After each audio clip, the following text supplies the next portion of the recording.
1, 2, 3.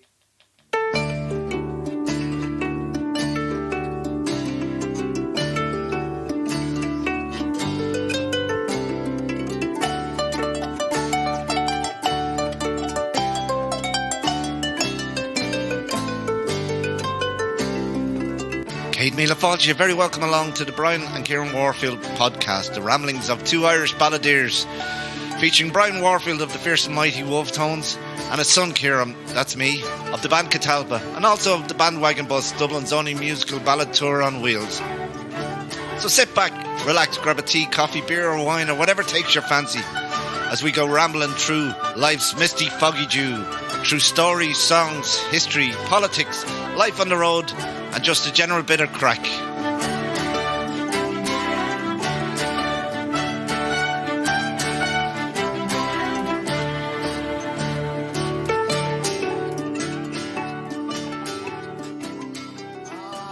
My Droyland sailors and listen to me song. Well, it's only 40 verses and they won't detain you long. It's all about the adventure yards of this great Lisbon barge, and the time that I was very near drowned at the 12 locked of the canal. Well, the captain says, your money says to me, would you like to be a sailor yard and sail the raging sea? Would you like to be a sailor yard and for lads to row? For we are bound for Dublin town with a half a ton of dung. Then the next morning we set sail, the weather was sublime. As we passed under the old bridge you could hear the town clock chime.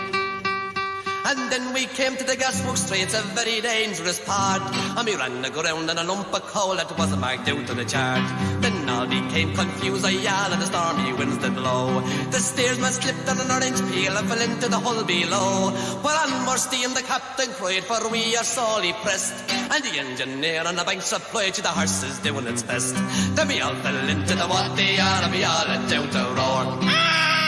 There was a man that was down on the bed of Canal, he threw in the end of his gallows and he pulled us all ashore. No more I'll be a sailor yard and sail the raging main, and the next time I go to Dublin town I bloody well go be train.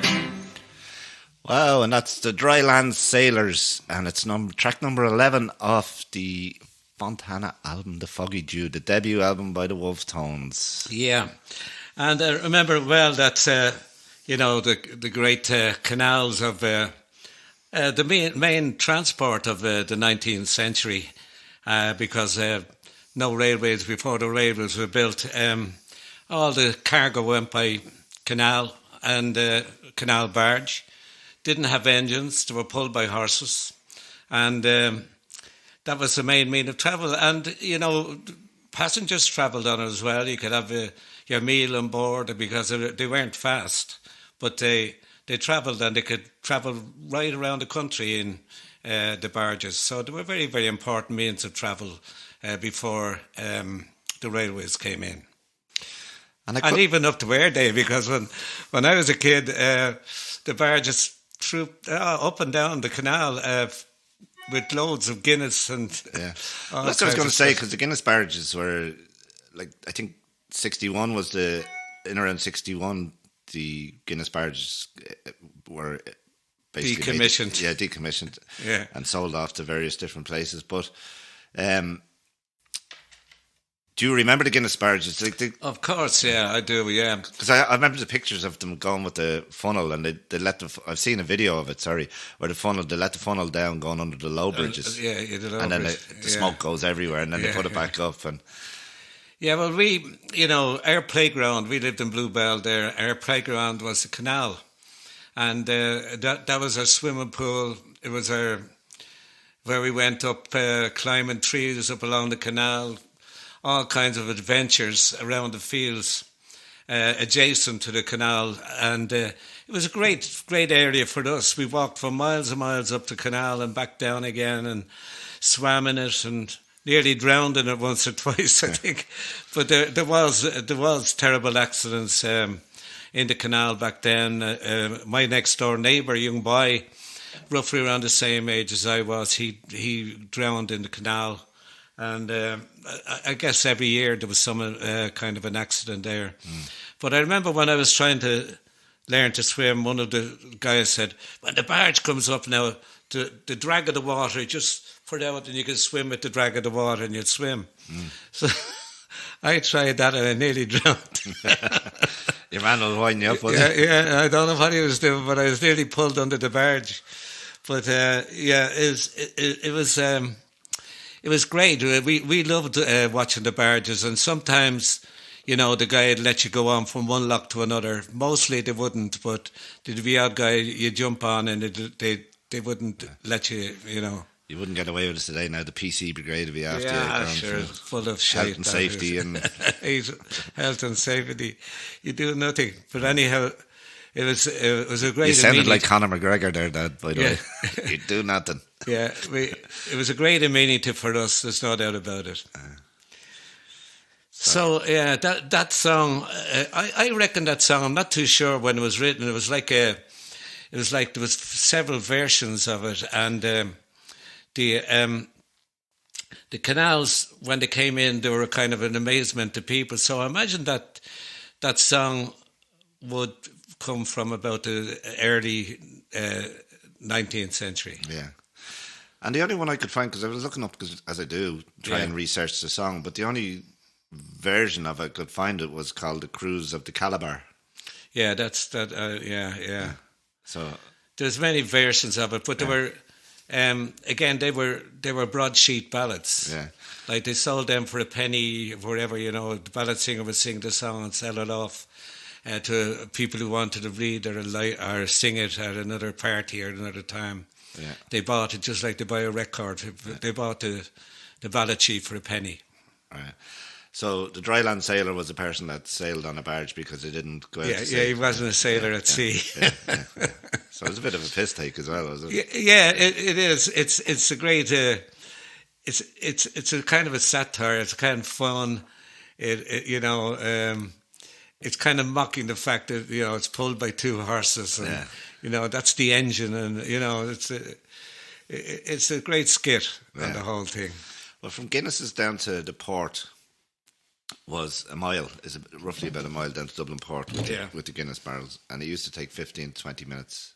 But they had steam. They were done on steam and then diesel in the older, as they get older, changed out. But I think the first one that was Guinness ship was called the Lagan, and it was built up in Harland and Wolff. Yeah, and that was steam powered. And Guinness has sold them just before World War One, and I think one of them ended up in taking soldiers out of Dunkirk. No, Dunkirk in the Second World War. Oh, the Second World War. Yeah. Wow. Yeah. But it was used. They were used. I think one of the. It mightn't be in the Lagan, but one of them was used in the First World War for bringing stuff back and forth across along the canals in France. Right. So there's a good history behind them. Yeah, it was a great means of transport because even up to 61, the roads in Ireland weren't very good. Yeah. And, to bring a lorry load of... volunteers? Barrels of Guinness down by road, by the time it got down there, it'd be all shook up. You know what I mean? The roads weren't great, so... it was an easy way of bringing Guinness down because it was nice and smooth and it didn't rattle the barrels up. Yeah. Well, they always said Guinness doesn't travel well. Didn't it? Yeah. But I guess by barge it was the way to go. Yeah. And even now, if you go, I go walking down along by the Grand Canal there, and it's beautiful. Like it should be restored properly, and made as an open waterway, that you can still go up and down, Well, I think talking about Guinness there, the first pint I got of Guinness was a place called Dripsy, County Cork. Dripsy. Dripsy. That's not a great name for a place to go for a pint. And I got it for 1 and 1. 1 and 1? 1 shilling, 1 pence. Right.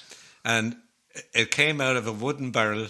Yeah. And she had 2 jugs. They had jugs where they'd pour out the barrel and the drugs would be there. She'd be topping it up with the jugs of stuff, whatever. Could have been there for ages. And that's the way it was done. Yeah. But nothing compared to what I remember when the first Ireland lung came in. and we were playing down in Tralee, the roads of Tralee. What's an Iron Lung? Yeah, and I guess it was about 70s or thereabouts, late 60s maybe, but 60s. And they had an Iron Lung, and it was a showpiece. We used to play in a pub there called the Tavern, and it was a very popular pub in Tralee. And because of that, the new Iron Lung was given to that pub, and they had the press, and they had, remember, I don't know, there used to be a column there, where things were happening around the country. He'd go down and visit it, and it was a big deal, the new Iron Lung. And what's an Iron Lung? An Iron Lung was a barrel that held, that wasn't, you see, before that it was all wooden barrels. Right, yeah. Because I remember Granda telling me about them. Yeah. He said that Porter used to, if you left your glass on the table for long enough, you'd need a crowbar to get it up off the off the counter. I think that was a joke, but he could be right. But the Iron Lung came in. Then it was kind of what we have today. Compressed it was big. It was a aluminium barrel or whatever, and it was pressurized. Yeah. And it came out, they had the gas and all to pump it out. Yeah. So that was a new invention, and it changed. It changed the way pints of Guinness came up. Before that, they used to pump it up with a pump. Yeah, like you see in real ale in the UK. Yeah, they still do it in the UK with the ales and all that. They pump it up and get it going that way. But the new idea was the gas and the Iron Lung. By the way, but you won't get a pint again for one-on-one. No, you won't. That real ale stuff in the UK, some of it, Jesus, I remember we were over in, where we went over to, we went over to Everton and to Bury. Mm-hmm. Actually, it was Bury's last game ever in their ground. They're now gone, they went extinct after that. Yeah. And, no, it was actually, I'm lying, it was in Bristol when we were over for the Ireland game, and we were going to Cardiff for Wales. And we went into this pub and got some of that real ale. Oh, Jesus, I thought I was going to get sick. It was warm, it was rotten. I know, yeah. And that's the way. They love it over there, though. Yeah, but that's the way it was done. The coolers didn't come in, for years after that. Americans, come to Ireland at the time, and, they used to ice and cold beer and everything else like that. And I remember Finbar, one of the cops out of the Emerald Society, came over and he said, I'll have a whiskey. He used to drink whiskey all the time.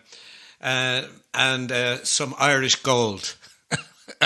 Ice was Irish gold because they'd give you 1 or 2 lumps. And they'd be, when you're in America, you get 6 lumps or 7 lumps of ice. But he got 1 lump of ice. What's this, Irish gold? They were dishing out the ice to him. But anyhow, that was the difference. And the cold beer, I mean, when you got beer in America, because it's very, very warm in the summertime over there. Yeah. But the beer was real cold and cooled, and they actually served it during the summertime in small little snips. And it was 10 cents, I remember, when we went there for a snip of... they had it in a small glass because it wouldn't go warm. Mm. If you had a pint, by the time you hit the bottom, it'd be warm again. Yeah. So the little snips, you could lash it back as cold. Yeah. And that's the way they did it. Well, you can't beat cold beer, that's for sure. Yeah, but we didn't have the one you just served me up. Yeah. Well, we didn't have that, That's the funny thing. People, fridges and all that were alien to the Irish people. Yeah. And definitely in my time, we didn't have a fridge at home. And our fridge was either... in the hallway or somewhere. A pantry. Yeah. That was the fridge. Yeah. Some shaded spot in the house. Yeah, the pantry would normally be on whatever side of the house was the most shaded side. Shaded side, yeah. Yeah, how we've changed. Times change, yeah, we do. Is it for the better, though? In certain circumstances, I don't think it is. Well, I remember in the summertime, the butter would melt, and mother would have the in a butter dish and all. It was like bloody oil. I remember if you had that, a hot day. I can sort of remember that, Yeah. vague recollections of it. Yeah, but that's we accepted it because we didn't know any better. Yeah. Only when I went to America for the first time, 1966, I saw the whole use of ice and coolers and everybody had to go to the beach with the cooler and all this kind of stuff. We didn't have all that, but we did soon enough. We caught on, and now everybody wants cold beer. Yeah, I remember when the cold beer came in first. I remember down in Maloney's bar in Inchicore there, and a guy had come up and he'd say, "I'll have a half and half," and a half and half was half from the cold tap and half from the warm tap. They didn't like it too cold and they didn't like it too hot. Yeah. So they give in an order of half and half. Lukewarm. Jeez, now if you served up a warm beer, you'd be pulled over the bar. Yeah, exactly. But that's the way it is, and we're glad of the change, I think. Mm. And later on now we have Tommy Skelly joining us from the South Dublin Union of Fame. I'm not too sure, but most people have probably know him as Go On Home British Soldiers, the man that wrote that. Or maybe you don't know it. So we're looking forward to that. And Tommy, we'll have him on for about 40 minutes chatting away and rambling away. But yeah, you knew Tommy from oh, I knew him from when we were kids. Yeah, we lived in the one area, Bluebell, and he lived at the top of our road. And we knew one another very well, as kids do, playing football, doing all the things that kids do. And we all knew one another. And then he went away to the army and all that. Yeah. And plenty of musicians from around the Inchicore, Bluebell area. There was, like the Dublin City Ramblers, for instance. They came from the Bachelors. Yeah. There was loads of people. I mean, like Paddock Carney came from Inchicore. Yeah. I actually know Patrick. I worked with Patrick Carney's. No, I didn't work with him. Well, I did, but I didn't. With his grandson, I think it would be great grandson. It would be, yeah. It'd be definitely a grandson. Yeah. Danny was his name. Anyway, he wasn't a Carney. Now I think might have been. Yeah, well, yeah. He was related to the Beans as well. Was he? I didn't know that. Yeah. Wow. But there was. I suppose like a great talent around Inchicore, and they all went on to great success all over the world, thank God, because it was a very poor working class area. Do you think it was all the fruit you were robbing out of Lamb's jams? was giving you all the... Yeah, no, I used to shave the hairs off the gooseberries there. It was a great job. And look at the ladies' legs. That house that they lived in is still there, is it? It's still there, the Lambs, yeah. They built them houses, and they were a very, very enterprising family. They were Quakers, and much respected around the Bluebell, Inchicore area. Yeah. Well, I think the Quakers in general, like from what they did in the famine, they were very much respected and liked by the Irish people because of their great work during the Irish Holocaust, the famine, as some people called it. Right. And they're very much respected. Yeah. Yeah, so other than that, how's your week been? I know you were on the sauce on Saturday night. Yeah, I was really. I seen the head on you on Sunday. Yeah. I was with a good friend of mine, Dave Brown, from Picture House. And great success with that band over the years. A good songwriter. Picture House are brilliant. Yeah. I went to see, before you became friends with Dave, he played in the Trad Fest in Temple Bar. Yeah. And I remember Dave from when I was younger, because he would have been on the bus that we got to school. But I went in, it was a strip down. It wasn't a full band. It was just sort of, because it was Trad Fest, it was just, I think, him and two other guys. Yeah. Just sitting around, and there was only a certain amount of people. It was in, I think it might have been in what's now, or it's called a Norseman now, but it was called something else at the time. And they just got down, he sat and chatted and just done his songs. It was brilliant. Seven Katrina went in, absolutely brilliant, great day, and it was free entertainment because it was all done part of the Guinness Trad Fest or whatever.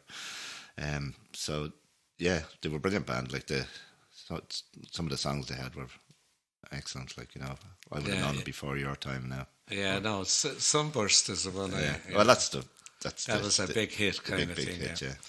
But an amazing guy, and we're actually trying to put something together to bring on the music industry of Ireland.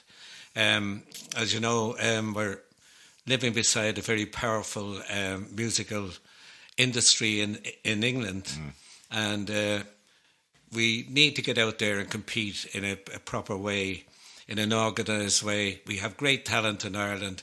As all we need is the organisation to bring it on. And that's where our organisation, it's called Ceol Éireann, a vision for Ireland. Very good. And it's a vision for Irish music and young talent coming up who don't have a chance at the moment. And remember, all the labels pulled out of Ireland, and they're all now over in England and London. Yeah. So we got to build our industry again from the ground up. Yeah. And that's what Ceol Éireann is all about. Fair play. So you had plenty of chats over many bottles of wine. Yeah. Well, I'll probably get Dave on one of the upcoming shows, and we'll have a chat about his great career as a... that'd be good. And our aims and hopes for the Irish industry in the future. Dave's from Blessington, is he originally? What's that? He's from Blessington originally, is he? Yeah, he lived up there for many years. Yeah, because he used to be on the bus. Yeah, he lived up there in Blessington. Yeah. All right. Well, we bring on. Yeah, well, we'll make the call out to Tommy now and get him on board. It's our first trial by Zoom, so I'm not too sure how that's going to work out, folks. So hopefully everything goes well, and you hear Tommy. The interview with Tommy, because if you don't, then it didn't go well. And I'll have to stick in a few songs instead. It'll come out, don't worry. Yeah. So it's good fun, actually. Yeah. So next week is what song? Actually, Thursday night's my birthday. We might do a special for my birthday, will we? Why not? Yeah, as long as you bring the beer. Yeah. Oh, next week is Follow Me Up to Carla. Oh, is it? Yeah, great song. Follow Me Up to Carla. And then The Hills of Glen Swilly. The Boys of Wexford, Roisin and Dove, and then we're onto a new album and we pack it in. Well, we'll see what happens. Yeah. So I never even checked to see if we got any new listener countries this week, but it's amazing, like 29 countries now at the moment, so long may it continue. Keep telling your friends out there that there's something happening here between father and son. Well, the feedback has been great, in fairness. Like anyone I've spoken to, or anyone that sends, I've got a lot of messages from people on Facebook and WhatsApp and stuff like that, and it's all been good, obviously. Like, you know, and you wouldn't believe the episode about the sash, because you're able to see where it's listened to. You got loads of listens in Larne, Portadown, Coleraine. Seriously, honestly. Yeah. Where we've never, like, no other episodes have been listened to in Larne or Coleraine or Portadown or these places. Yeah. And suddenly you do the sash and you've got a load of listenerships there, like, you know, so people being curious and having a listen. It was old and one episode was enough. All right. It's a great Irish song. That is, yeah. Look, I'm not going to argue with you. Yeah. It's got a... Yeah, some people, you know, use it as a kind of a hateful... it's not. But it's not that, you know... Okay, well, we'll get Tommy on board, and then we're going to play out then with... Tommy sent me on his... rendition. Of his just playing in his kitchen, so it's not off any album or anything like that, so it's just Tommy playing in his kitchen with a guitar, and... it's his version of the song that he wrote called Go On Home, British Soldiers. So we'll have a listen to the interview now, and I'll be back to say goodbye then. But Dad, you'll be saying goodbye because I'll be editing. Yeah, bye-bye. Okay, we're very lucky on the Ramblin' Irish to have the great Tommy Skelly, once of the South Dublin Union band, on board with us. You're very welcome, Tommy. Thanks for coming along tonight. Thanks very much indeed, Kieran. It's a pleasure. It's brilliant. Thank you. Yeah, and how are you doing, Tommy? This is Brian here. Hey, Brian, I'm doing great. I'm doing very, very well. In fact, to tell you the truth, it's hard to believe that me and you are still alive. Don't tell me you're as old as I am, are you? Every bit. For fuck's sake, I mean, excuse me, French. You're all right. You can yourself a nuller and well, of course, Derek was the old man of the he was the eldest of the bunch. Yeah. But you've had a great career, I must say, being in the Irish Army across in the Lebanon, weren't you? Or I was in the Congo and Cyprus. Congo as well. My God, you were lucky to survive that. It was exciting. It was good. Actually, your man on Bluebell Avenue, Joe Griffin. Yeah, I do. He was the fella that actually got me to join the army. Oh, really? Yeah. Yeah, I was impressed with his uniform. Him and Ivan O'Sullivan. And why not? Yeah. Anyhow, you've had an amazing career too as a singer and as a songwriter and everything else. And I think, we're all from Bluebell and the Inchicore area, and there seemed to be a lot of creative talent around the area. Absolutely. Of which you, of course, are one of the great talents. Well, I mean, let's face it.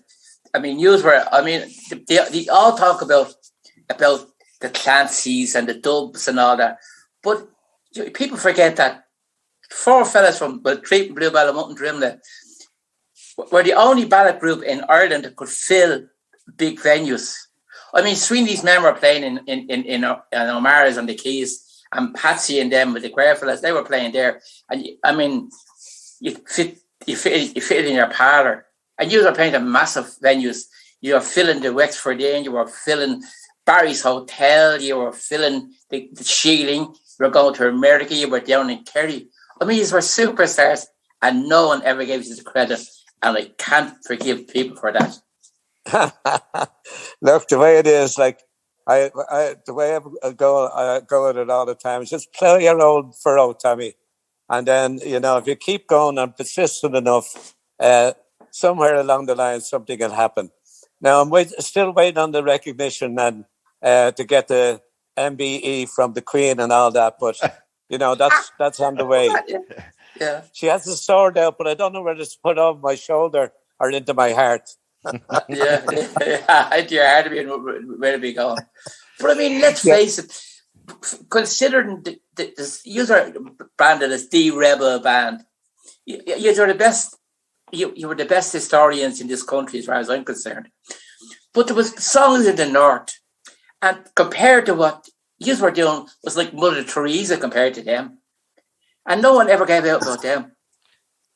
Yeah, well, I suppose, I don't know, why people, especially media people and radio people, sort of went against the Wolfetones, and they really did. They tried everything to bring the group down, and they had all kinds of stories out. Oh, them bloody Wolfetones, they started all those troubles in the north.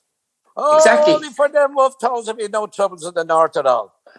Yeah. That kind of bullshit was coming out of radio for years. Absolutely. Absolutely. You know yourself. And we are playing on everything, 3,000 people dead up there. If them Wolfetones would stop singing, there'd be no deaths. Exactly. Tommy, can I ask you a question? Tommy, can I ask? Yeah. What was your earliest memory of a Wolfetone gig? Can you remember it? 1962, I think, was down in Mullingar in the Flat. All right. Were you down there playing yourself? No, it wasn't. No, I wasn't. I was down. We went down to the Flat. To tell you the truth, now, to be honest, the diddly-eye music, as we would have called it, being dubs then, we didn't really have. We went down to the Flat to get women. Well, did you succeed in that, Tommy? Did you succeed in that? The women element. Pardon? Did you succeed in getting the women? No problem. I mean, the thing is, it was there that I realised. Well, I used to do Irish dancing with John Doherty up in Fox and Geese, And I used to like the fiddle playing when they were dancing the music. But I had no experience because there was no one in my family music at all, as far as I know. So I was the only person in the family with any musical ambition. And Noel's dad was a piper, I think. Yeah, no, that's right. He had a pipe band. The girls. He had a pipe band. Yeah. Yeah, he had a pipe band. And I heard him once or twice and I was very impressed. Besides that, when I went into the army, I joined the pipe band. Yeah, that's where Noel's father started. He started off in the army. That's right. Yeah. He was the army. Because I asked him. Sorry, I asked him where he learned the pipes, and he told me in the army. So when I joined the army, I remember that, and I put in for a pipers course, and I learned them there. It was great. But the tones, I saw the tones.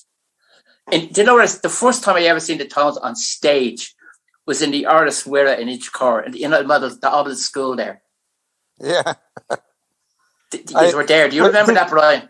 Oh yeah. Did you go to the Obelisk? I did. Yeah. I went to Bluebell School first, and then to the Obelisk. Yeah, then to the castle. Yeah.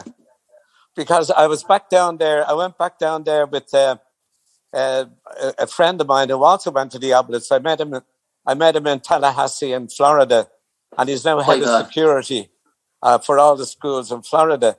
So he came back on holiday, and he came up to the house, and I brought him down to the Obelisk, and we met the new head teacher there, Mary. I can't remember her second name, but Mary, lovely lady, and she brought us around the school into the Artist Wira. We met some of the kids and all that kind of stuff. So that was great crack. But but that's the first place I ever seen you playing was in that hall. Yeah, well, it's still looking the same. But I brought down a couple of copies of the book that I had written, and I gave it to the school. I gave about 4 copies of it. So I don't know what they did with them, but maybe they gave them out as prizes or something. I don't know. But it was a great experience, great fun. I have a magazine too that you brought out. It must have been in the 70s, with all the words of the songs and pictures of America. Getting the keys of, was it San Francisco? One of the cities in America. Yeah, we got them of LA, Los Angeles. They're no, I keep them. They're like gold. I have them upstairs in the wardrobe. Yeah. Every day I gotta take them and look at them. Yeah, I think eyes were great. No, Brian just were. It still are, but Jesus Christ, were brilliant. I remember we did support to use one night in the Hitching Post. Yeah, the Hitching Post. That was a good gig. Remember that? Yeah, we went on before you, and we after the show, after we were finished, I went out to watch us, and I thought to myself, I thought now we were good. Now, to be honest with you, we were good, but I said to myself, we're just like being blown away by the best band in the world. Yes, were absolutely amazing. Well, I always thought that, but I mean, that was one night when I was hoping that we could have done as well as you. Was that the South Dublin Union, Tommy? Yeah. Yeah. You were a brilliant band. I remember the first time I seen you play, you came and you did a night for me up in Blessing for the Celtic supporters. I remember that with the football ground, yeah. And we had a great night. And then we had another night then in the City West Hotel, not long after that.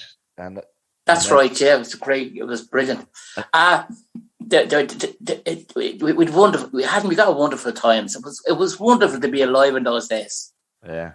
You know, I remember the Hitching Post. That was in League Slip, but it's obviously no longer. Yeah, it was great. It was brilliant. Yeah. But some drug guy took it over and destroyed it. Yeah, that was a pity because I don't know what his name was, but it's a supermarket now. It's Lidl or Aldi or something like that now. Yeah. It was a great venue, a big hall. Like, it was a good big, I think the hall held about 350 people or so. And the rest, the night the youth were there, your man told me on the door he sold 500 tickets. Oh, well then, I'm underselling it. Yeah, but I believe that it was a fine big hall, and it was massive. Yeah, that's what he said. That's what your man. No, that's what the the guy that promoted it, he said he sold 500 tickets. Yeah. So that was it. And when it was jammed, I mean, you couldn't breathe in the place. Yeah. You know? Yeah. So I remember seeing it at Barry's Hotel too. That was amazing. I mean, it was a Monday night, I think it was. Nobody threw a crowd on Monday. I was playing with the South Dublin Union. I was playing with a band called Vinegar Hill. Your man Phil McCaffrey, the horse out of Dublin City Ramblers. Believe it or not, I discovered him. Yeah. I actually got him on the road too. Well, he became kind of famous in the end. Yeah. But we were playing in that, and myself and Norman were big fans of the Tones, so we decided to go and watch this in Barry's Hotel. It was jammed. Yeah. Absolutely jammed. And you know who was there that night watching you, and you probably never knew? Daniel O'Donnell. As a young fella. He was. Daniel O'Donnell and Margot were there that night. Margot was playing in one of the dance halls. Yeah. You had a great group doing supporties that night. Pierce McAlorum was singing with them. What was their names? Your man he used to play with Ray Lynham and the Hillybillies. Mick Lube, he was with them. Do you remember them? I do remember them now. I wouldn't have known all the guys and all that, but I would remember them, of course, yeah. I can't think, but they used to be on before you. They were very good. But jeez, it was great. It was a great night there. Great night. Another big venue, it held a lot of people. Yeah. And you just filled it. What's that? You just filled it.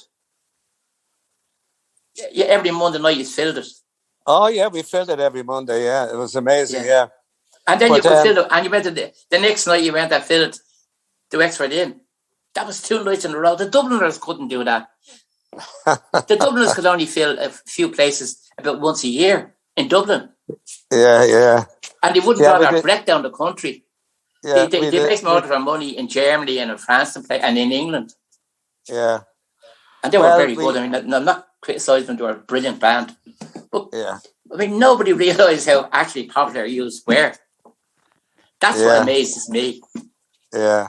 Well, Tommy, I still go to the gigs now. You know, obviously we do support every now and then, and I'm amazed at how young and younger the crowd are getting. You know, at the likes of the Barland and City West. Oh, they're unreal. Like this. Unreal. Yeah. I played in the Barland. The Barland's a great gig.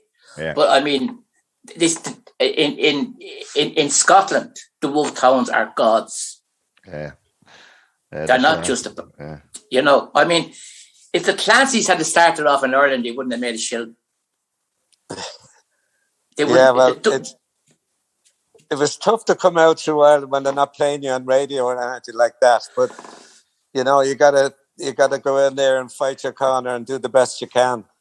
Oh, he's great. I mean, it's so much going against you, and yet you were the biggest draw in the country. You know, you can say what you like. You were huge. I mean, people. I know people in their 80s now, and people in their 20s and even younger, who idolise the Wolfetones. I remember you played up in here in Leakslip, up in the car, GAA. Yeah, that's right. Yeah. They sold 750 tickets. Wow. Yeah. And there was kids there, 12 years of age, had saved up and bought a ticket to go to see you. Now, that's the truth. My God. They shouldn't even be let in. Well, you know something, Tommy? My grandson put me onto TikTok, you know. He said, everybody's asking, he said, why aren't you on TikTok? I said, what's TikTok? So he told me. I said, if you put me up there, I'll go on it. So I went on it about 5 weeks ago. And now there's 62,000 people following. Oh, jeez, that's fantastic. That is fantastic. And come here, well deserved. Tommy, are you still playing? The best songwriter I've ever heard. Tommy, are you still playing? Not with a band. I play. Do you know what I did? I've only since I got a few gigs before the pandemic. I stopped playing with the band because Norman got sick and we kind of got fed up with each other, to tell you the truth. Because unlike lots of people, we were kind of changed musically. the gigs were kind of drying up, and you had to go away. And I had a job, So and as well as that, I bought a house in Spain. Yeah. So I wanted to go to Spain for 3 or 4 months every year if I could. Yeah. You know. Yeah. And as I said, I was going to retire with a reasonable pension. Yeah. So it was all right, you know. The last time I think I met you in the Badass Cafe. You were playing in there by yourself. That's right. Yeah. I think I was a bit worse for wear. I think you asked me to get up. Yeah, you disappeared. Yeah, I wanted you to get up and sing the Celtic Symphony with me. I know, that's why I disappeared. I disappeared because I knew I was Yeah, you disappeared. Yeah, and then I met you in Barcelona as well. Yeah, were you in Milan too with us? No, I wasn't in Milan. I didn't meet you in Milan. No. Yeah. So you're still before the pandemic, you're still a season ticket holder for Celtic, and you're still traveling back and forth every week. That's some commitment. Well, I enjoyed them. We had the pleasure of opening the Jock Steen Lounge. Wow. In Parkhead, and your man McCann was there, Fergus McCann. Yeah. And we sang British Soldiers, and he nearly went mad. Jesus, not surprised. He nearly went ballistic. Yeah. And he could have annoyed us then, so we started singing all rebel songs the whole night. Then we never got another gig in Parkhead, but we got loads of gigs in Scotland. You went out with a bang. Yeah. I think we were kind of when we went. Remember that time we done a video in Celtic Park? Yeah, I do. We sang Celtic Symphony in the park. Yeah. And Tommy Grant, who was at that time, he was one of the directors, and Tommy couldn't move out of his house for like about 5 or 6 days because the press were outside waiting on him to pounce on him about why did he have the Wolfetones in and then, oh my God, the papers went crazy over it, you know. And I remember that that was brilliant. Yeah. Actually, the best of the lot was when you won the most popular song in living memory with the nation once again. I thought that was amazing. Yeah. It was totally alien. You were against the Beatles. You were against all the top bands in the world, and you just won. Yeah, it was unbelievable. I remember thinking to myself, Jesus Christ, I wonder is the shitheads that are criticising them in Ireland listening to that. It was great. Well, you know, the producer of that show, he got on to me at one stage, and I think it was a week before it ended, and we were like number 2 or something like that. And he said, you know something? He said, we have had votes for you guys coming from all over the world, from remote places in the Pacific to the middle of Africa somewhere. And he said, it's amazing where the votes have come from. So I think maybe somewhere it could be the missionaries out there, or it could have been, you know, Irish people, you know, the way they're spread across the world. But they came in from all parts of the world. No, it was brilliant. I remember being, where was I? I was in the Far East on holidays. And I was 25 years married. I went on a cruise, and we ended up in Phuket, in Thailand. Yeah, and I was at a gig. I went into a pub, and these 3, what you call it, little Taiwanese, whatever you call them, they were singing their own stuff, and somebody let her up. Yeah, give us a fucking song by the Wolfetones, and he went straight in to come out your black and tans in English. I couldn't believe it. Brilliant. Yeah, straight into it. You know, so I mean, that wasn't an accident. That's just where I wrote the best all over the world. You are known all over the world. I mean, I just don't get enough. I don't know. Geez, what you have to do to. I was sick writing into television and looking for the players, and I had a big row with Joe. What you call him? Joe Duffy over it. I rang him up one day, and he didn't put me on the radio. But somebody made a smart remark about the Wolfetones, and I rang him up. I rang his presenter up, or the girl that answered the phone, and I was giving out. I said, "That's not fair. you're talking about one of the biggest bands this country has ever produced, you know, and they're well known all over the world. And he kind of got ratty with me, you know. Really? And so I got ratty back with him. Yeah. But he never put me on. Yeah. You know, the way it is, like, I don't know what it is about the RTE, but they just, they decide what you're supposed to like, and they give you that. And whether you like it or not, that's what you get. Because I know they made years ago, when Gay Byrne was on the Late Late Show, someone got up with a petition to have the Wolfetones on it. Yeah. And I think they had like unbelievable amount of people signed the whole thing. It's like about 100,000 people signed it. And they brought it to RTE and they didn't even look at it. Yeah, terrible. That was like back in the Gay Byrne era for the Late Late Show. I think it's maybe for our 40th anniversary or something. I don't know. Yeah. Well, you I mean, let's face it. I mean, Tommy, Brian Burnell, the Emma Spiceland, and probably Brendan Grace was the three best vocalists at that time in Ireland. Yeah. But, you know, that could actually really that could sing opera, for want of a better word, you know what I mean? That amazing ranges. They were all good tenor singers, like, you know. They were lovely singers. I mean, Tommy Byrne would blow Luke Kelly out of the water. Yeah. You well, I think it's no disrespect to Luke Kelly now. Yeah, but he's of equal status, no doubt about it. Yeah. And well, Luke has a distinctive voice in terms of Tommy's voice. Like, Tommy has a real balladier's voice.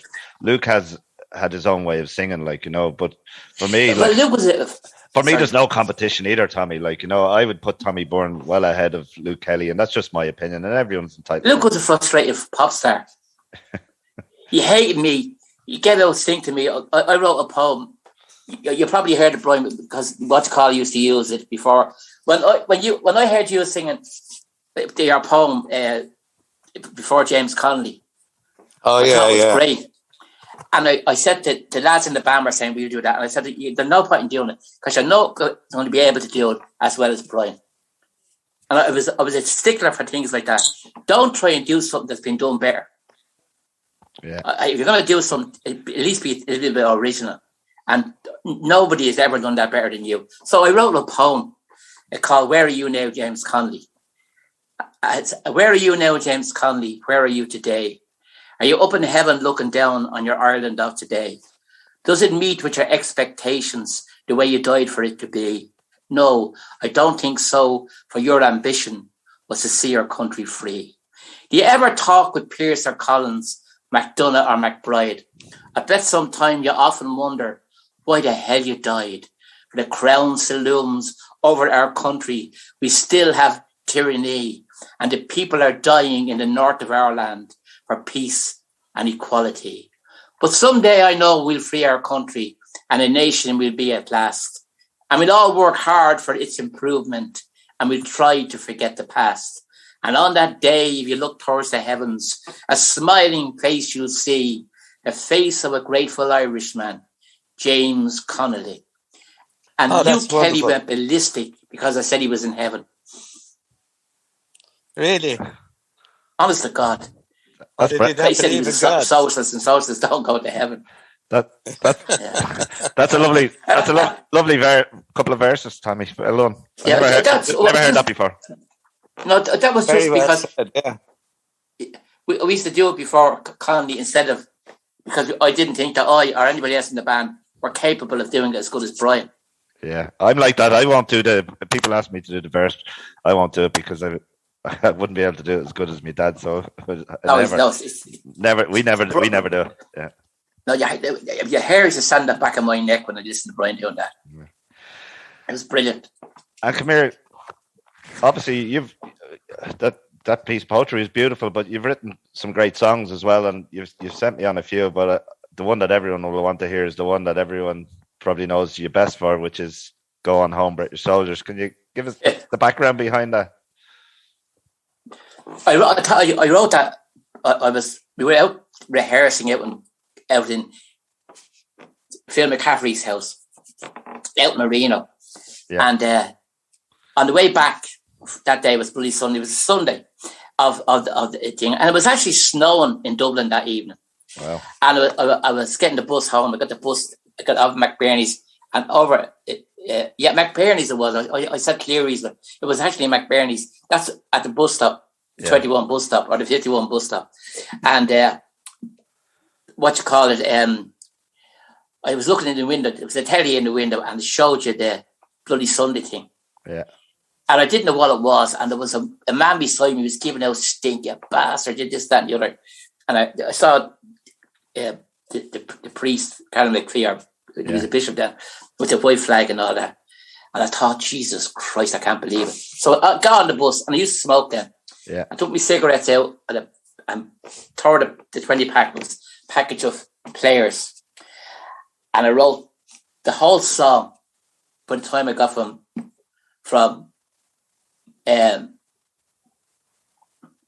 McBurney's to Bluebell. Now the thing is, when we recorded it, I had 700 years at the time. It's changed 800 years old. Your man, Charlie the Boy said it was him. It wasn't him. It was me. But I had in the thing. If you stay, British soldiers, if you stay, you'll never ever fight another day, because we'll kill you one by one till the last of you are gone. So take a tip and go now while you may. And we recorded that down in the north, and the engineers wouldn't record it. Had to change it. Yeah. If you stay, British soldiers, say you'll never ever fight another day. Yeah. For the 14 men in Derry, I was 13 at the time. The last was Jewelberry. So take a tip and go now while you may. The last guy didn't die till September. Yeah. Looking forward to him. Yeah. So that's... Yeah, well, I can feel, I've heard that song and we sang it ourselves in one of the albums, but there's great anger there, and I can feel the anger that you had, and I think it translates into the song. I think that's the great thing about music, that, that the anger is there, the hurt, everything is there in that song. I hate it. Yeah. I think like people, who are, kind of pro-British in ways, they hate the words "go home, British soldiers going home." They do, yeah. And then I think it was the Glasgow contingent had there was no fucking homes of your own. Well, I used to say that on the stage, but you couldn't record it. Yeah. I thought it was the Glasgow gang with the... No, I actually, when I sang that, and that was the version I sang in Parkhead that night. Oh my God! Really? We opened the Jock Steins Lounge. That was no wonder Fergus McCann didn't want you. It was driving him fucking. He went mad. Now Billy McNeil and fairness came up to me afterwards. It was the night before the semi-final with Hearts in the cup. The year that the 1988, the millennium year. Oh yeah. And they were going ballistic. I mean, they were really McCann was going mad, and Billy McNeil came up to me and he gave me a slap in the back and he said, "The best fucking song I ever heard." He says, "Don't mind him," he says to him. Yeah,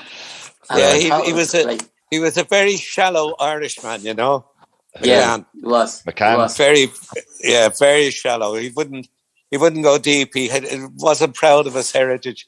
He was in a bloody club that was formed by the Irish, Yeah, and, that's true.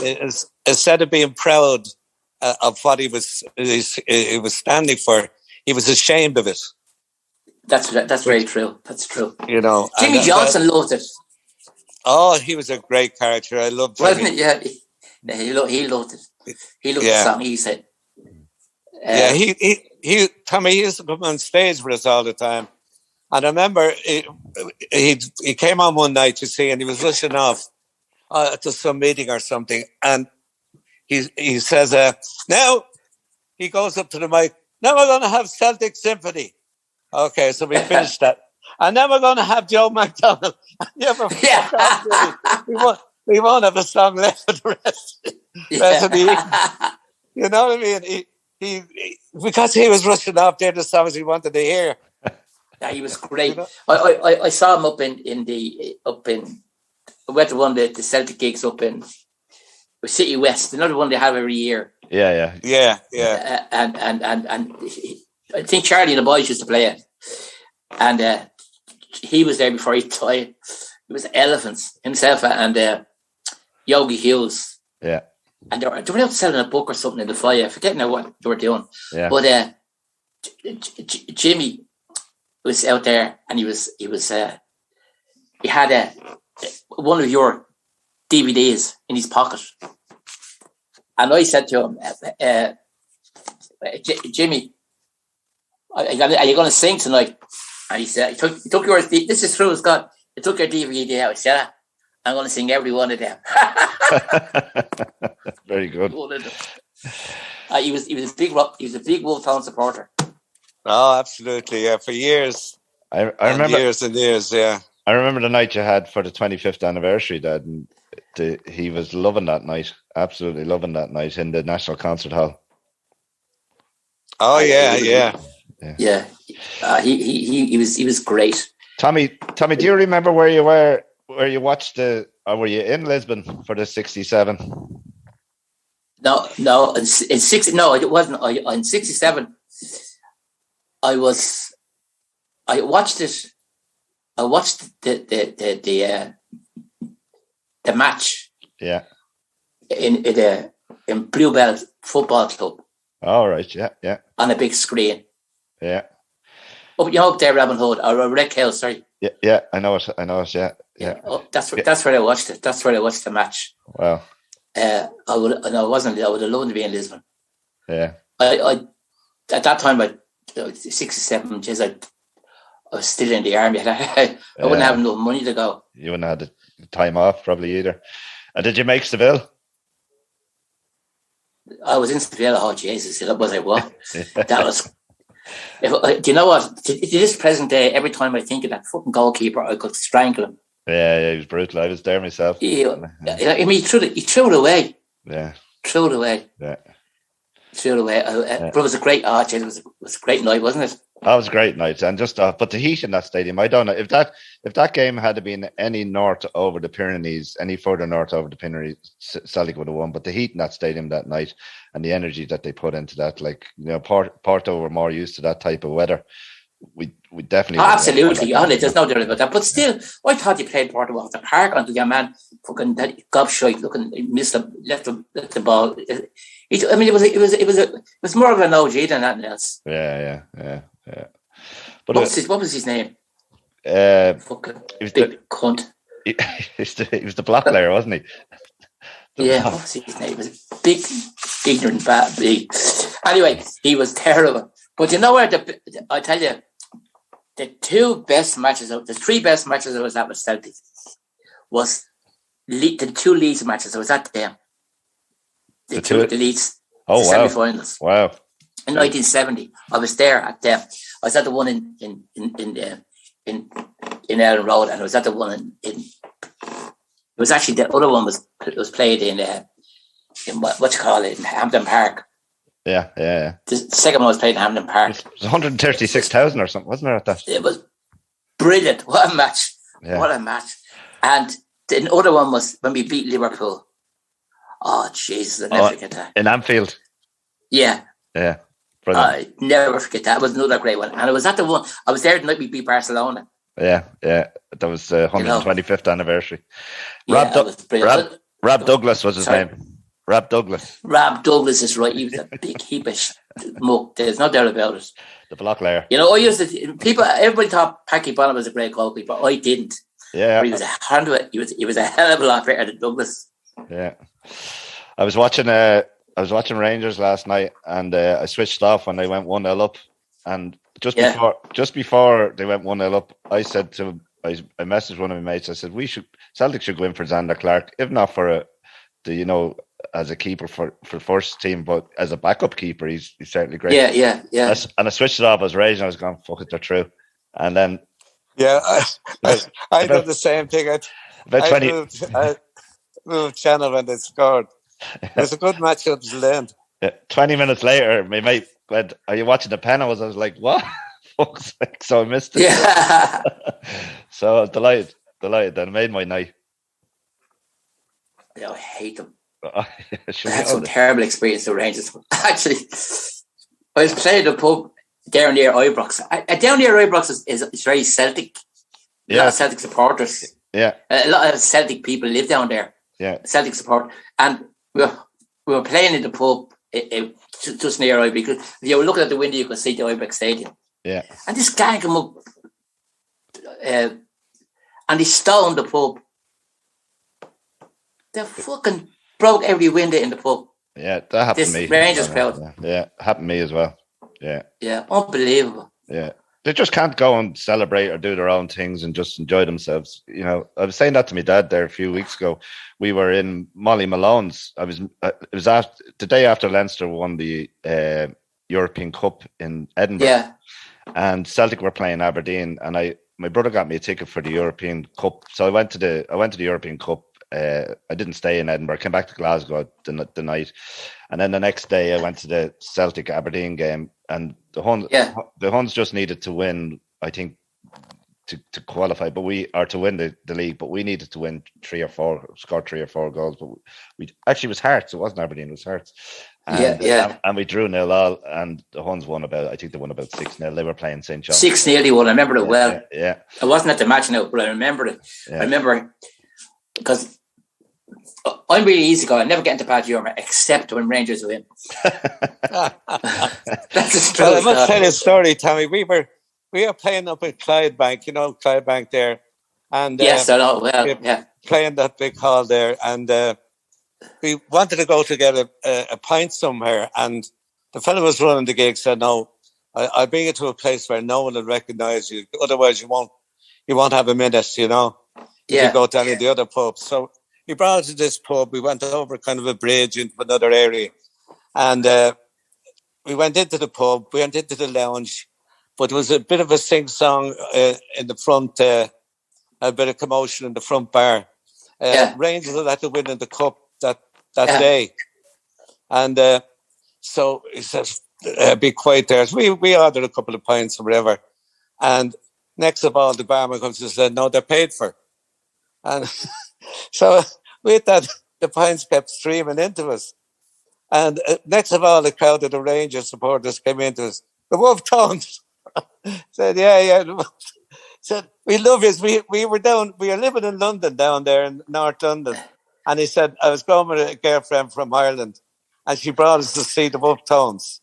And he said, we had a great time down there. I just thought we couldn't buy a drink for the whole night. God, that's fantastic. They heard you sing the Sash, Dad. They heard. Yeah, but look, you know what I mean? That's the way they were. We were amazed. We didn't have to buy a bloody drink all night. And we're like getting autographs signed and getting Rangers shirts signed and all kinds of things. So it just shows you that they're not all bad. I tell you, you got very lucky. You got very lucky, Dad. But I'll tell you what, in your version of the Sash is the best I ever heard. It's brilliant. Yeah, but it's an important Irish song. But I mean, yeah, it is. That's just, I remember the way you introduce it. But some of the Protestants in Scotland are really deep. You know, I was there one night and when we beat them. The match was cancelled from New Year's Eve. Something to do with the weather or something. And it wasn't played till April. Do you remember that, Kieran? Can't remember it now, Tommy. No. But it was April it was played. It was Wednesday night. Yeah. We had the ticket. I had me ticket. But I also had me plane ticket. We got everything refunded because we couldn't go. Yeah. We couldn't get out of Dublin. And we went to that match. And after the match, we won 2-1. And they absolutely destroyed the area. There was, remember all the old dirty old houses used to be up there beside Parkhead? Yeah.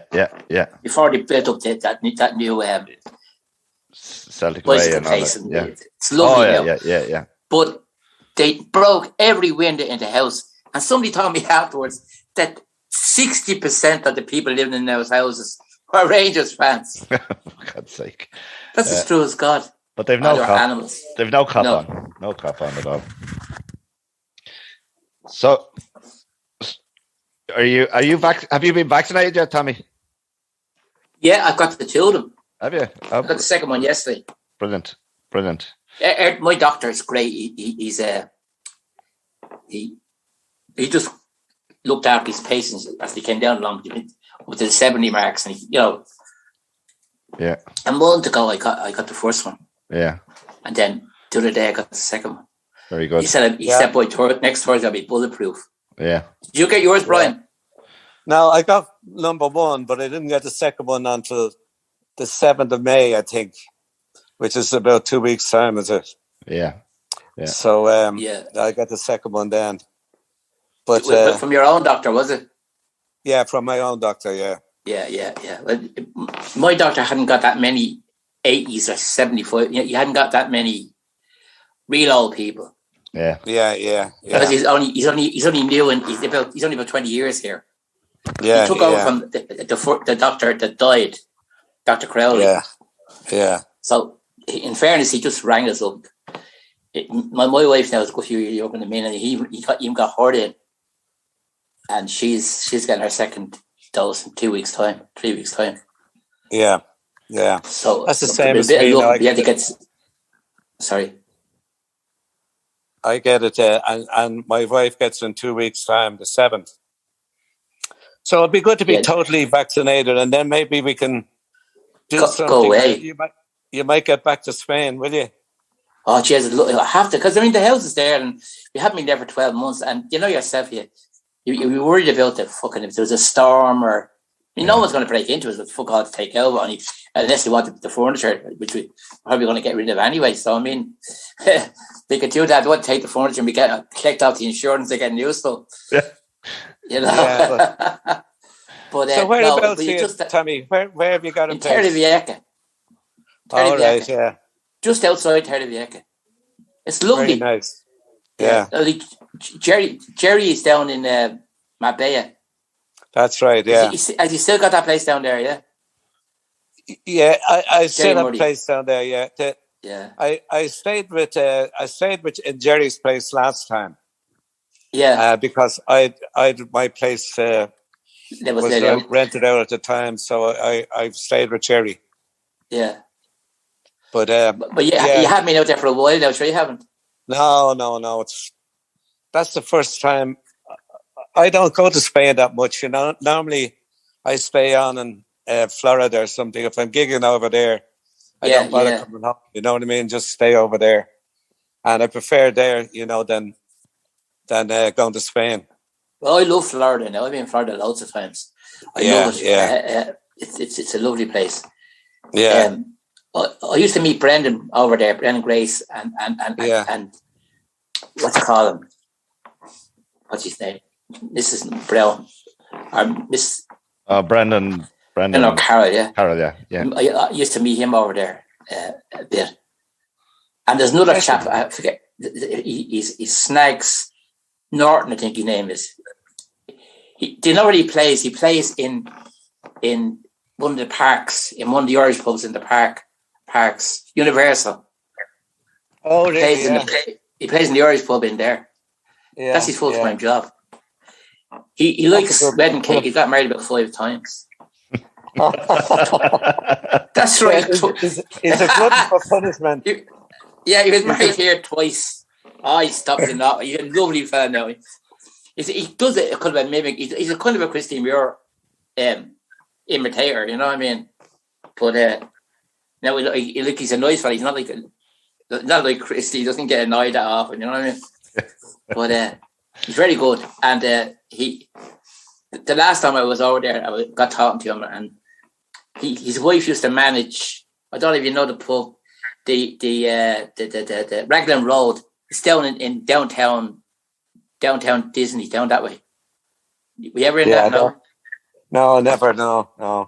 His wife used to manage that. Yeah. Is it downtown Disney or downtown Orlando? I forget. It was downtown something anyway. But that's the pub his wife used to manage. So I went to him one day and I asked your man where he was, because he used to play there, and he said he's playing up in the parks. And now I'd seen his wife. I didn't say anything to her. I presumed it was his wife still. But I went up and I said, I met your wife today. See, how did you know her? So you're better up in Raglan Road. Does he know? He said, I've wanted 2 more wives since then. So he knows. He must have plenty of money to pay the alimony they charge over there. Anyway, how they can tell you the truth between me, you and the wall, it's a one enough for any man. Yeah. No. Even one can be too much. Absolutely. You can play that one back. Say that a bit louder so Mum can hear that in the kitchen, Dad. No. Well, actually, it's the truth. I mean, I would have loved to be a professional musician. But I was told you can play with anyone you like, but you go to work every day. You don't go to work, you don't come home. You know? So there you go.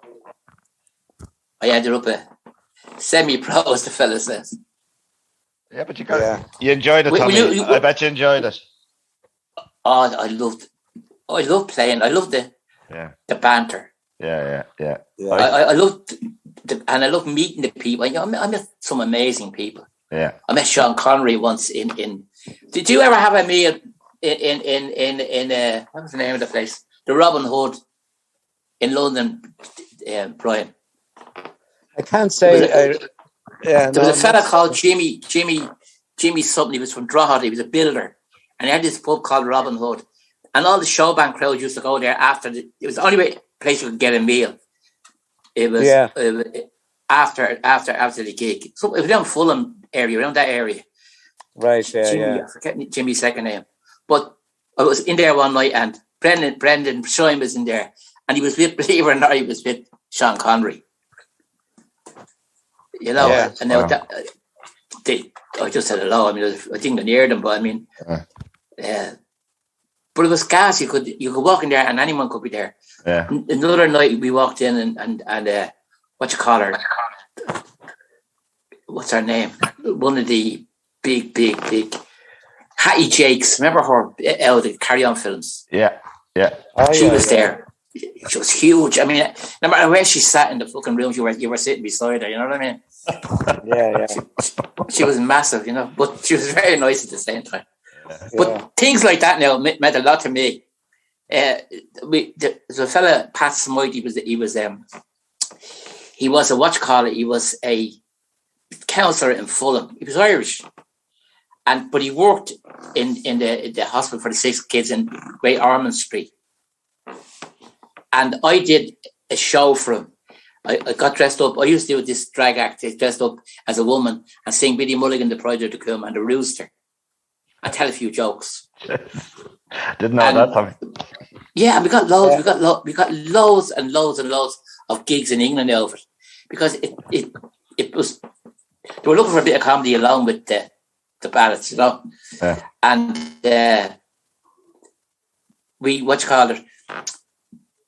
yeah, man, Pat Smythe brought me down to the Great Ormond Street Hospital, and I met Princess Diana. Wow. Down there. There was a little child from Eastern Europe was dying there. I can't think of her name. But as I said, when I say I met her, she walked by and she didn't say hello to me or anything like that. She actually walked by me, you know what I mean? What do you mean? Did I say hello, Tommy? How's it going? No, that's what I was saying to Pat afterwards. How come she never didn't know me? You know what I mean? And he started laughing. You know, but he brought her in. She was getting in seeing this. I think she was from Yugoslavia. It was during the Baltics, the war, you know. And this kid had got very badly done in an explosion, and she died afterwards as well. No. But she was getting big press at the time. But he brought me over to see the child. And it turned out that the day they brought me over, that young woman came in. I did a show for Age Concern for him. And I just got dressed up in the dress and done about 20 minutes of kind of comedy nonsense.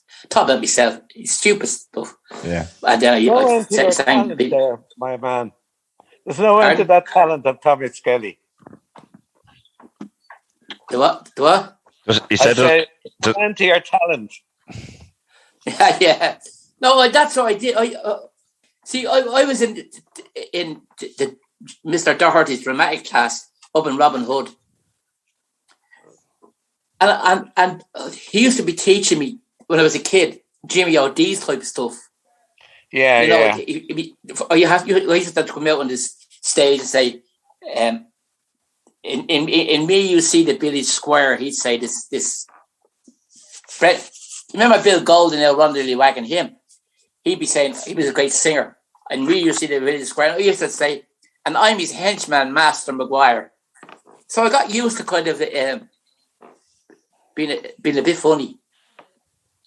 I saying stupid things that actually turned out to be funny. Well, most of it was about myself. I never took it on anybody else. I mean, Brendan O'Carroll reckons that, but I was doing that dress in Slattery's at Cable Street, and Brendan O'Carroll said to me, I have an idea about that, about doing something like that.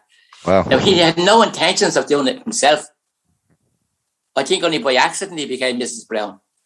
Yeah, through the radio, wasn't it? Through Jerry Ryan, I think he was. He actually had somebody set up to do the Mrs. Brown part. Yeah. And they didn't turn up or something, and he had to do it himself. Wow. You know, but I used to do it for a lot. I just did for the crack. I was copying Jimmy O'Dea. Remember, used to get dressed up as a woman. Yeah, Mrs. Mulligan. Biddy Mulligan. And that's what I did. And I sang that. And then I sang the rooster. I used to have a rubber chicken. And I used to be swinging it over my head and saying, is that a chicken or a cock? You know what I mean? And it used to get out a bomb. Very good. And I remember I was doing the Devil is Dead one night. And the lads were saying, that fucking brute, you don't know how to do that. So in the middle of it, I stopped. Because Norma was roaring at me, you got that wrong, you wrong words. Now, I used to deliberately make up bits, used to make our Randy or something like that, say something, outrageous. But in the middle of it, I stopped and I said to the audience, I said, I'm not being going to college, I'm learning a foreign language, I'm learning Italian. And Norman never gone mad, he didn't know what I was doing. So I said to myself, Asphyxious bastards. So I started banging the guitar and I started saying, Go Marish the Menzavani, Go Marida Marida, Go Marish the Menzavani, Go Marida Cha Cha Cha, Go Marish the Menzavani, Go Marida Bello Bello, Go Marish the Menzavi, Ekading and Amami, and Larry, at the moment bar, et bombare, give me the Cha Cha Cha, Ekoma, I give a mama, Ekomema Kotsa, it's a kid some Marida. And then they asked the audience, would you like to learn that in English? Yeah, I said, no, it was in the spa hotel in Lucan. Yeah, no problem. So I said, Lazy Mary, you better get up. She answered back, I'm not able. It was a hit in the 50s. Lazy Mary, you better get up. We need to sheet for the table. Lazy Mary, you smoke in bed. There's only one man you should marry. My advice to you would be is to pay some attention to me. And then I went into the end of the Devil is Dead. So my wife just got the hairy thing, you know. I went out a bomb. Very good. Very good.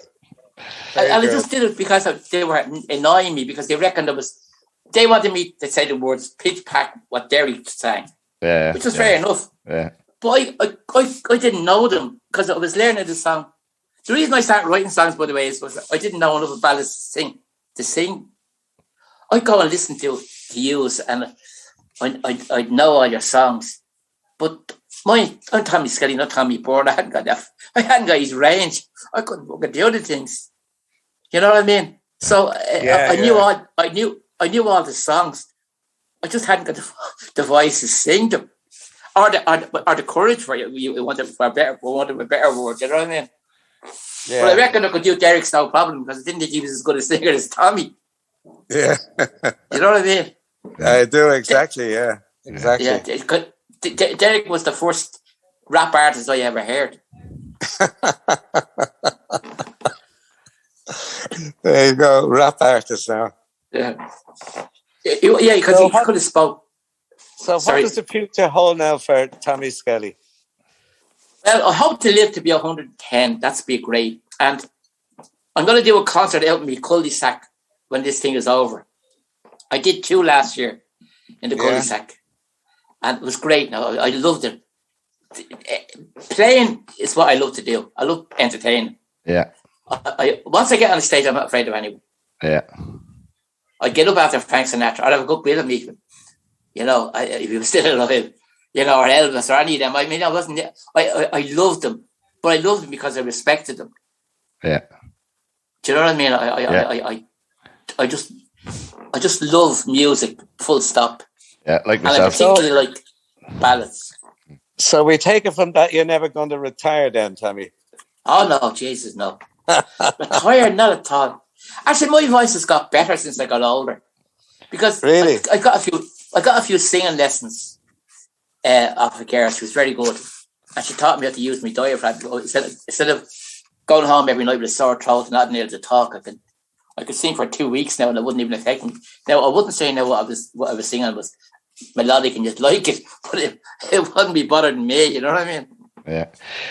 That's the one thing about, I remember from doing my first tour in America, was that after about 2 weeks of singing, I was hoarse, like, because you weren't singing, you were shouting into the mic, Exactly, yeah. But I've learned since to conserve your voice, and to use the power of the mic, to rather than you're shouting out louder. So everything's learning in it, so. Kieran, your performances is coming on in leaps and bounds. Absolutely. I listen to you now regularly. You know so many songs is unbelievable. Yeah, I don't know how you can get through them all. You know them all. I can't believe it. I mean, I thought I knew a lot of songs. Compared to you now, there's another fellow that's beyond, I can't think of his name. He's on it as well. He has a microphone, one of those thing mics. I must buy one myself. Has worked on batteries. Oh yeah. And he sang every song. Anything you can think of, he sang it. Yeah. Including Ave Maria. Now, he murdered a lot of them, but the fact is that he made a great attempt at them. Yeah. But your voice is getting better and better and better by the day. Yeah. It's not so much your voice, you're climbing and it's really going on great. Well, you're learning all the time, Tommy. Thanks for that. But yeah. You're definitely learning all the time, and I think the more gigs you're doing as well, the more feedback you get from it, the more confidence you get. And then we've been doing, as you know, the bandwagon bus in town, so that's given me. That was great. That was brilliant. Yeah. We'll have to get you on it. Who owns that bus? Do you own it? Well, there's three of us on it, yeah. So we'll have to get you. We'll have to get you on it. We'll have to come on it. Yeah, I wouldn't mind that. That's brilliant, but it's absolutely brilliant. Yeah, we'll get you on it when we're back up and running. Please God. Anyway, we're getting time constrained here, Tommy, because we like to keep it to about 50 minutes. So I'm going to play out. That's grand, no problem. It was great. It's great talking to Brian. Well, Brian, I'll send on me bank details to Kieran for you. Yeah, bank details are there. Yeah, the only ones that are paying you now are the Wolfetones. I try to get money off everybody else. Well, please God. There's plenty out there. I tell you, did you hear that song that I sang, Let's Sing Ireland? Yeah, I did. What do you think of it? Yeah, it's very good. Do you know that? I didn't hear it, Tommy. No, I didn't. No. President Kennedy's sister. Remember, she was what you call it? She was the American ambassador here. Was it Una Shaver? Is that her name? I wouldn't know. Oh yes, yeah. She was one of the Kennedys. Yeah, one of the Well, she wrote a letter about that song to Paul Morland. He sings with used to sing with the Rogues, but he recorded that or he sang it on, I think, and she reckoned it was the best anti-war song she ever heard. Now, I didn't write it as an anti-war song. I wrote it as something. I was writing about peace when it wasn't fashionable. Yeah. But I think I have it. I think I gave it to you on one of those. Yeah, you did. Yeah, things. Yeah. I play for my dad here now. But we're going to play out. Tommy, I uploaded it there onto MP3. I turned it into an MP3. We play out with you singing "Go On Home, Break Yourselves" because it's the song most people would know. And it's true. Yeah. And what I'll do is then I'll download the other one. I'll do it with the other one. Maybe next week we'll give that a run. Okay, no problem. All right. Listen, thanks, lads. Thanks very much indeed. And it was a Okay, pleasure. thanks very much for It coming was on, a pleasure Tommy. talking to Brian. I have to say now, even though you're my neighbour and we were kids together, I was always in awe of the whole lot. You were brilliant. There was never a band, as far as I'm concerned, and I don't care what anybody says, was as good as the Tones. I agree. I never will be. Thank you for that, and continued success to you. And thanks very much. Keep the talent. And I'm looking forward to you being on the road again. Yeah, please God. Yeah, Tommy, I'll look forward to that. Tommy, I'll either have a pint with you in Glasgow or after the bandwagon bus or in the Badass Cafe. No problem. Or once we get back after this, it all finishes up.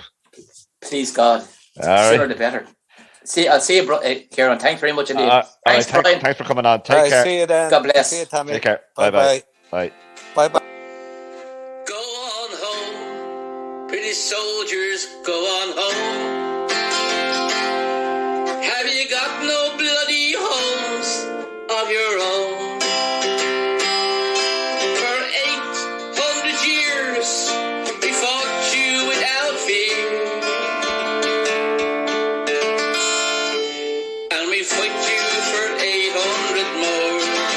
So go on home, pretty soldiers, go on home. Have you got no bloody homes of your own? For 800 years, we fought you without fear. And we fight you for 800 more. Now leave us be, pretty soldiers, leave us be. You're fed up with your lies and tyranny. It's now your turn to run, for it's us who have the gun. Leave us be, British soldiers, leave us be. And go on home, British soldiers, go on home. Have you got no bloody homes of your own? For 800 years, we fought you without fear. And we fight you for 800 more. If you stay, British soldiers, if you stay, you'll never ever beat the IRA. And the 14 men in Derry are the last that you will bury. So take a tip and go now while you may. And go on home, British soldiers, go on home. Have you got no bloody homes of your own? For 800 years, we fought you without fear. And we fight you for 800 more. Now we're not British, we're not Saxons, we're not English. We're Irish and it's proud we are today. So to hell with the Union Jack. We want our country back. We want to see old Ireland free. And go on home, British soldiers, go on home. Have you got no bloody homes of your own? For 800 years, we fought you without fear. And we fight you for 800 more. Now we're fighting British soldiers for the cause. We'll never die, British soldiers, because throughout our history, we were born to be free. So get out, British soldiers, and leave us be. And go on home, British soldiers, go on home. Have you got no bloody homes of your own? For 800 years, we fought you without fear. And we fight you for 800 more. Go on home, British soldiers. Go on home! Yes, indeed. The great Tommy Skelly with Go On Home, British Soldiers, a song he wrote after the day of Bloody Sunday. A very passionate song. So next week we will be talking about Follow Me Up to Carlow, a place where I went to college. And don't forget, if you have any questions or you'd like us to do something, feel free to give us an email on the ramblingirish@outlook.ie. So thanks again for listening, and we'll talk to you soon. Take care. Stay safe.